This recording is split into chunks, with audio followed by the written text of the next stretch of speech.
ആഗോളതലത്തിൽ ഭീകരവാദം വളർത്തുന്ന രാജ്യം എന്ന ഓമനപ്പേര് ഒരിക്കൽ കൂടി ചാർത്തി കിട്ടിയിരിക്കുകയാണ് പാകിസ്ഥാന്. പഹൽഗാം ആക്രമണത്തിന് പിന്നാലെ അന്താരാഷ്ട്ര തലത്തിൽ പോലും പാകിസ്ഥാൻ ഒറ്റപ്പെട്ട് അങ്ങനെ നിൽക്കുകയാണ്. അവസരം മുതലെടുത്ത് ഇന്ത്യ പാകിസ്ഥാനെ പൂർണ്ണമായും പ്രതിരോധത്തിലാക്കി കഴിഞ്ഞിരിക്കുകയാണ്. ഇവിടെ പാകിസ്ഥാന്റെ സൈനിക മേധാവിയുടെ ധാർഷ്ട്യം സഹിക്കാവുന്നതിനും അപ്പുറമാണ്. ലഷ്കർ-ഇ-തോയ്ബ തലവൻ ഹഫീസ് സയ്യിദും ഡെപ്യൂട്ടി സൈഫുള്ള കസ്വരിയുമാണ് സൂത്രധാരന്മാരെന്നും മൂന്നാമൻ ഹഷീം മൂസയുമാണ് എന്നാണ് സുരക്ഷാ സേന കണ്ടെത്തിയിരിക്കുന്നത്. ഇതിൽ ഹഷീം മൂസ കിഴക്കൻ കാശ്മീരിലെ കാടുകളിൽ ഒളിച്ചിരിപ്പുണ്ട് എന്നും ഇയാളെ ജീവനോടെ പിടികൂടുന്നതിലൂടെ പാകിസ്ഥാന്റെ പങ്ക് ലോകത്തിന് മുന്നിൽ എല്ലാ തെളിവുകളോടെയും തുറന്നു കാട്ടാമെന്നും ഇന്ത്യൻ സൈന്യം കരുതുന്നുണ്ട്. പാകിസ്ഥാൻ മിലിറ്ററി ജനറലിന്റെ ഇടപെടൽ ഇവിടെ സംശയാസ്പദമാണ്. ഹാഷിം മൂസ പാകിസ്ഥാന്റെ സ്പെഷ്യൽ സർവീസ് ഗ്രൂപ്പിൽ പാരാ കമാൻഡറായി സേവനമനുഷ്ഠിച്ചിട്ടുണ്ട്. പിന്നീടാണ് ലഷ്കർ-ഇ-തോയ്ബയിൽ ചേർന്നത്. ഈ ബന്ധമാണ് സംശയങ്ങളിലേക്ക് വിരൽ ചൂണ്ടുന്നത്. പഹൽഗാം ഭീകരാക്രമണം പോലെ അതിരുകടന്ന നടപടിക്ക് പിന്നിൽ പാകിസ്ഥാനിലെ അധികാര നേട്ടമാണ് ജനറൽ അസീം മുനീറിന്റെ ആത്യന്തിക ലക്ഷ്യമെന്ന് കരുതപ്പെടുന്നു.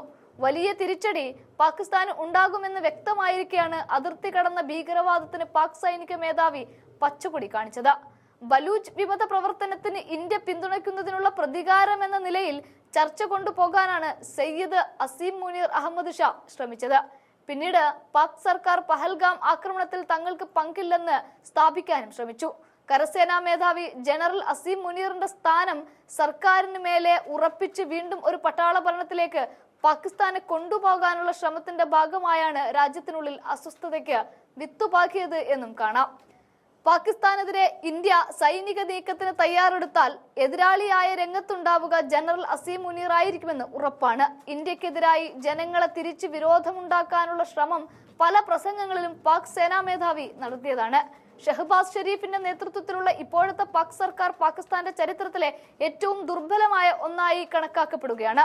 പാകിസ്ഥാനുമായുള്ള ഇത്തവണത്തെ ഏറ്റുമുട്ടലിൽ ഇന്ത്യയുടെ വിജയത്തിന്റെ താക്കോലിരിക്കുന്നത് പഹൽഗാം പ്രകോപനത്തിന് ഉത്തരവിട്ട ജനറൽ മുനീറിന്റെ ലക്ഷ്യം മനസ്സിലാക്കി വേണമെന്നാണ് നയതന്ത്ര വിദഗ്ധർ പറയുന്നത്.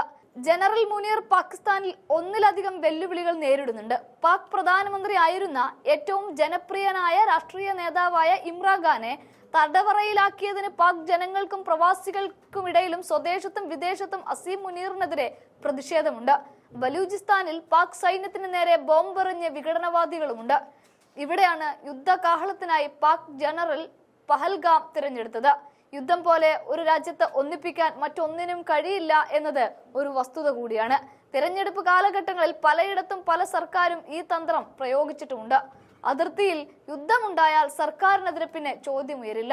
പട്ടിണിയും പരിവട്ടവും രാജ്യത്തിനുള്ളിൽ വിഘടനവാദവും പ്രവാസികളുടെയും ജനങ്ങളുടെയും പ്രതിഷേധവും പാകിസ്ഥാനെ തളർത്തുമ്പോഴാണ് പഹൽഗാമിൽ ഭീകരാക്രമണം ഉണ്ടാകുന്നത്.